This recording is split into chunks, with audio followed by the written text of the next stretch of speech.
Hello everyone, welcome back to Rolling Solo. My name is Adam Smith. We're going to be unboxing Horrific Journeys, an expansion to Mansions of Madness 2nd Edition.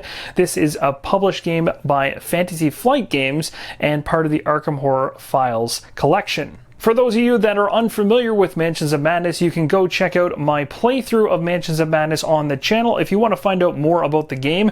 This is one of my favorite solo games as they continue to pump out more and more content for this game, allowing for variations of existing content as well as new and additional content, and that's what this expansion is all about. So, without further ado, we're going to flip the box over, take a look at the back of the box before we dive in. Now this expansion looks to be a really cool addition to Mansions of Madness. You can see here from the figures you're seeing on the back of the box, as well as the locales that are going to be included within this particular expansion. They look to be very interesting and much more outside of the city and urban environment, it seems, than in prior expansions. So I'm excited for that. The game does play 1 to 5 players. 2 to 3 hours is what it states. Of course, that'd be on the lower end if you're playing solo. And it's got the sleeves mentioned right here in terms of individuals that really like to sleeve their games. You know exactly what sleeves to get. It says right here, of course, it requires Mansions of Madness 2nd Edition as it implements itself within an app. So if this is the first time you're ever hearing about this game, I want to give you a heads up that first off, this game is controlled and the AI is actually managed in part by the app. It's going to drive the narrative basically of the scenario you're playing, but it doesn't actually move the miniatures for you. That is up to you. That is how you come into play in this situation. So the app will guide you and you will then initiate and engage the monsters that it throws at you. Plus you'll be moving different components on the game boards, but it makes for a very interactive experience and it's really, really seamless and honestly one of the best in the industry. All aboard! In the skies above the Atlantic, a peaceful journey is interrupted by a bloody act of revenge and oncoming storm. On the sea far below, a treacherous saboteur plants the explosive that will sink a ship. In the New England countryside, a train billows black smoke, desperately fleeing an unimaginable threat. The Horrific Journeys expansion introduces 3 new scenarios that take investigators far from Arkham. So as I mentioned before, these are meant to take you out of that urban environment into some really unique scenarios. You're going to solve some perilous mysteries aboard a bustling transatlantic airship, a luxury ocean liner, or a scenic countryside train. Investigators must contend with hideous amphibian creatures rising out of the ocean's depths, interdimensional creatures tearing holes into the fabric of reality, and the ever-present danger that one wrong move could destroy the very vessels they are trying to protect. It will take everything from dangerous arcane rituals down to the very suitcases they carry to defeat these new threats. In order to arrive at their destinations, investigators must first survive their journey. So as soon as you remove the cover for this particular expansion, you'll be greeted with the catalog from Fantasy Flight Games, and this catalog is going to show you all the different games that you can pick up from Fantasy Flight Games. These are also going to include games that are 2-player and above. Now, if you're looking for the solo side of things, which is what I'd like to focus on in this video, then there is a number of games in the Fantasy Flight line that you're able to pick up and play in a solo capacity. That's one thing that they do very, very well. And of course, solo play, cooperative play, all of that works for one player. So once you get past the catalog, then you're going to run into the actual expansion overview sheet, which is really going to give you the narrative behind the actual expansion. It's going to give you an overview of the different differences with this expansion that are going to be added in. And as you can see here, the icon for this particular expansion is a train, so cards that come in this set can be easily taken in or out by referencing that particular icon. So on the inside of this expansion rulebook, there is a total of 4 pages for this one. It's going to list out your components up here.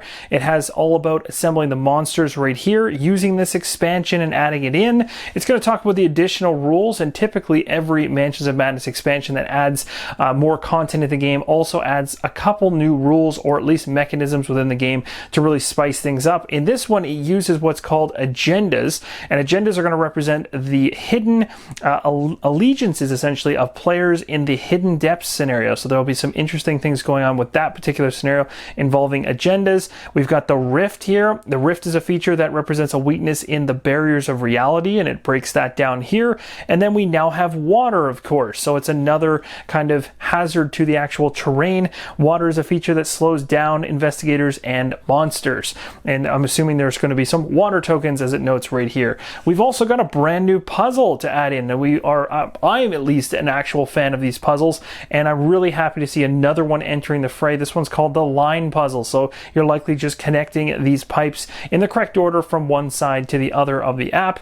You've also got some moving tile rules and frequently asked questions, and that basically wraps up the book that comes with this, minus the credits on the back. Once the rules and the catalog are out of the way, you get to the glorious boards that are represented inside of Mansions of Madness. One of my favorite things about the game is the amazing artwork that is done on these tiles to really bring the areas that you're playing in to life. So here is the great artwork now without that sheen of the wrap on the actual cardboard, and you can see that there is quite a few sets of cardboard in here to go through. So we're going to punch through all of these, and I also want to draw your attention to some of the new creatures that are going to come into this expansion as well. But first we'll take a look at the artwork very quickly, and then we're going to jump into some of the monster tokens. So first off, on this sheet we've got some new clue tokens, we've got some of those rift tokens, we've got ourselves what is called a dimensional shambler, which sounds wonderful. So this is the front of the new monster added in with this expansion, as well as the back. So you can go ahead and pause the screen in order to read those and get a better feel for them. So for the first punch-out board, we have viewing room number 1. We have a station over here, the station booth, the station platform. We have a viewing room down here. We also have the tokens that I already mentioned. On the other side of the tile, we have the ship deck number 1, ship deck number 2. We have an engine room, and we got those water tokens. Look like they're on the back side of the other tokens. So that's interesting. So double-sided there, and then some more clues and the backs of the monsters we just already looked at.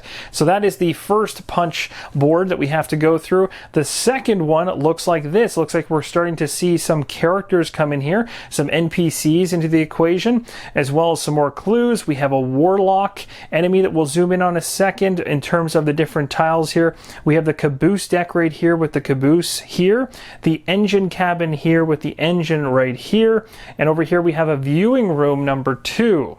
A close-up of the enemy on this particular punch board is the Warlock, and so this is one new enemy added in. Here is a shot of the back of the Warlock enemy. Now these ones look really, really cool. So we have the bow of the ship here, we have the ship deck number 3 and ship deck number 4. Lots to look at on those particular tiles, and again, very thematic for the ship. We'll move on to the next set here. So we've got ourselves what looks to be a dining car right here, dining room right here, a freight car right here, so more for that train scenario mainly. And we also have a new enemy, the hunting deep one, and that does not sound good, so probably ties into the ship scenario, or the one with that, yeah, so that's gonna be quite interesting actually. And some more NPCs as well with clue tokens. Here's a close-up of the hunting deep one on the front side of the token, and also on the back side of the token. This one looks like it uses aquatic. Now these ones are really, really nice. This one here is a pool. We also have the ship deck number 5 and ship deck number 6, so a place to kick back and relax, as well as a place to eat or just have a tea. And then we have the backs of all of the NPCs, some clue tokens, and of course the back of the enemy we just took a look at. We'll move on to the next punch board. Ooh, this one looks pretty interesting. Definitely looks like a train type situation going on here. So we got the sleeper car right here, the passenger car number 1 right here, lounge car here, and another passenger car right here, along with a whole bunch more clue tokens and something called the formless spawn. Here's a nice up-close shot of one of the new enemies, the formless spawn, and also a look at the backside of this new enemy. So on the backside of this punch board, we have some interesting locations: cabin number 3, cabin number 4. We have the bridge stairs as well as the bridge. We also have a spa here. We have cabin number 2 and cabin number 1. So a lot of flushing out that ship. And then of course the back side of the tokens over on this side. Let's head to the next sheet in line. We're still not done with these punch boards. There's a couple more left. Actually, there's a few more left. Now we're getting into some really cool and thematic tiles as well. These ones are the baggage car right here. We have the tracks, like actual tracks. That's really cool. Observation car right here, dining car, as well as some more of these rift tokens and clue tokens. No more new monsters, it appears, so we'll just go ahead and we'll flip this over to the opposite side. Now there's some interesting stuff. We got ourselves the chart room right here.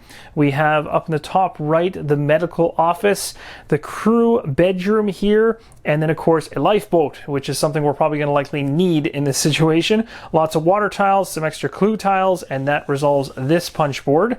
Moving on to the very last one, we have the freight car, the final tile here. This is likely double-sided, so if I flip it over there should be something else. Some more doors, tons more clues, tons more tokens to flush out that rift in water. So you can see water is going to become definitely something used in this expansion. And on the very back here we have a storage hold. So there we go. There are all the tokens for this particular game. Now we're going to move into the miniatures, cards, and bases. So first up, we're going to talk about these bases right here. Now, I personally don't use them, but they can be useful. So for individuals that don't want to rebase their own miniatures, and what I mean by that is literally cut off the pegs of the miniatures that are underneath each of these miniatures and then rebase them onto something else, I honestly prefer picking up some clear acrylic bases and cutting off the nubs at the bottom of these miniatures with a small kind of hobby knife. It's very easy to do. And what it allows you to do is glue it onto a clear acrylic base, which then can actually be placed onto these gorgeous environmental tiles without taking up the art. So that's one of the downsides of these particular bases, is they're functional because they allow you to slip in the actual token that represents the monster, as well as pin the monster onto this actual base, and it also can hold tokens as well, which is nice. But the downside is they literally, especially when a big one comes out, not so much for the small ones, but in any case, they just take up and take away from the immersion of what you're looking at, which is the beautiful artwork in the game that really grabs you. So I really found that going to acrylic bases on the side was a really good thing to do. Definitely recommend it if you're willing to, if you're handy enough with a knife and handy enough with super glue. It's a lot easier than it may sound, and it really will be worth your while looks wise. So just before we take an up-close look at all the miniatures, I've taken them out of the bag. I want to show you guys the actual cards for the heroes that we can be. And we can recognize this individual from many different other games within Fantasy Flight's library, like Arkham Horror, the LCG, Eldritch Horror, the original Arkham Horror, the board game, all that kind of stuff. Silas is definitely in all of those and now joins us in Mansions of Madness. So Silas is going to be one of the 3 miniatures just in the back here. We'll take a closer look at them in a second. The next investigator is Trish, and you can see again the abilities and the stats for each of these individuals are very different and unique, and that's kind of what makes the game fun, is you never know what's going to be thrown your way when you either choose one or you do it randomly. And we actually kind of prefer, when I play, to do it randomly, even solo or in a group. It just adds to the kind of fun you have to deal with. Jim Culliver is the 3rd investigator added in with this expansion, and these are the stats for him as well as his ability labeled out. So now that we know, oh, there's actually 4. Look at that. Agnes Baker, actually one of my favorite characters from the LCG, joins us as part of Horrific Journey. So there's actually 4 in here, and yes, I am now seeing the 4th miniature, and you always know which ones are the investigative miniatures because the bases for them are always on them. The rest of them would be based onto those black bases we talked about earlier. Alright, so here's a closer look at the 4 characters that add into Mansions of Madness with this expansion, all very unique looking and very cool. I'm really happy to always have more investigators to add in, and you can always expect it with these expansions. This is how these games are typically rolled out, is more and more heroes are added to the collection as you go along. Another really cool thing is being able to not only take these miniatures and use them for Mansions of Madness, of course, but also be able to use them as representations in the other games that you play. So you can technically bring these miniatures into games like Eldritch Horror if you want to have an actual physical representation in a miniature on the game board, which I find to be quite fun if you happen to own a couple lines of these types of games. So these are the 4 investigators that are added in. Let's take a look at the monsters. Here we have a couple scaly based creatures, likely the hunting deep ones would be my guess with these. There's 2 of them in the box, and this is the front and back of them. So you can see the detail is actually really well done on this one. So if you're looking to paint it, it's certainly going to look nice when it's all said and done. And here's a handful more monsters to add to your collection from this expansion. So a set of each here with 2 of them, the front and back for you to see. You can go ahead and pause if you want to see more details. The nubs I was talking about that I cut off are on the bottom of their feet. They're on every single one of these monsters in order to put them onto clear acrylic bases that I do on my own. Really, really like the look of them, but again, these fit right into the black bases inside the box. And then we have this creepy looking thing. I'm not even sure what to call it. It just looks weird, but it's definitely ugly. So I'm not too sure what the name of this thing is, but it's quite unique for sure. It might actually be paired up in some weird way with the main monster that comes inside of this expansion. So let's go take a look at that, and I think you'll likely see some similarities.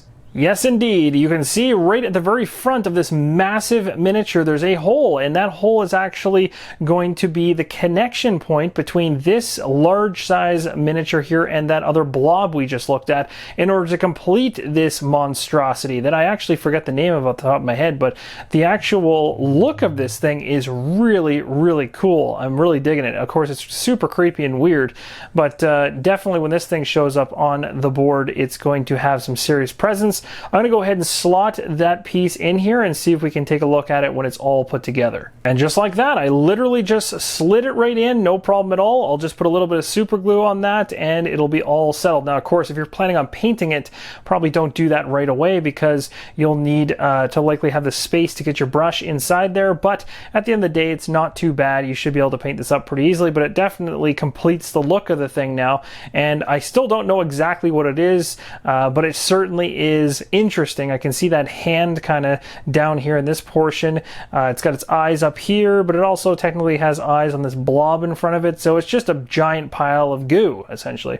But it's really, really cool. It definitely has presence and looks really good. This is the last miniature to go over. We're going to take a look at the smaller cards within the game. Alright, so last but certainly not least is the cards, and the art on these cards is phenomenal. First off, these new ones here look really, really good. I'm not going to focus too much on the actual content of text in terms of what you see there because really it won't make too much sense for those of you that are not familiar with the game, but I'll leave it in shot so that those of you that are can actually quickly pause and read if you so choose. But I'm basically just going to go through all the different items in the game. Some of these may be unique or very, very rare items, and other ones are just going to be generic ones. I absolutely love this game. It looks like we've got a whole bunch more cards to add into the piles for this. So it looks like we have some more, oh my goodness, ranged weapons. Probably we've got a mix of spells and things. Storm of Spirits, Plumb the Void, Action, place a rift in your space. So there you go. You can actually use those tokens to place rifts. That's going to be interesting. Lost in Time and Space. Oh, I was waiting for this. This is my worst nightmare from the original Arkham Horror 1st edition and 2nd edition was Lost in Time and Space. How much downtime that caused. Now it'll be interesting to see how they handle it here. It says remove your figure from the board. You are unaffected by other game effects and cannot perform other actions. So yeah, they still have that whole situation where you just get sucked off into another dimension essentially. Now, when I say that I didn't like it, I didn't mean that I actually didn't like that mechanism, but it was definitely one of the worst because when it happens to you, it was almost as bad as being cursed. But maybe not as bad, but it was up there. And then we've got some new insane conditions. These are always great to have because the more insane conditions that you have added into your deck, the more variety of win conditions essentially can pop out of things, which is cool. And these insane conditions can actually be, again, all implemented back into the game when played with the other scenarios, causing different alternative victory conditions to pan out potentially. We got a whole bunch of wounds that are going to be specialized and different, I guess, from the prior wounds, which is nice, plus some additions in the sanity department as well. We've got ourselves some equipment cards, so the golden trumpet. Some of these are going to be specific to the characters that we added. So this will be like starting item type stuff in most cases, because the trumpet is for, not for Silas, but for Carter, and then fishing net is definitely for Silas. Satchel of the Void here, and a ticket. So those are all of the cards that come inside of this particular Horrific Journeys expansion, and that is it. So we have now fully covered the expansion. Hopefully this gives you a really good look at what comes inside the box so you know prior to picking it up if this is something that interests you. Thank you guys so much for watching. If you want to know more about Mansions of Madness or watch a playthrough to understand how the game operates, I do have a showcase on the channel you can check out in order to get a feel for the game. Highly recommend it. It is one of my all-time favorite games, and it's one of those games that will never leave my collection. Thanks again, and as always, keep on rolling solo.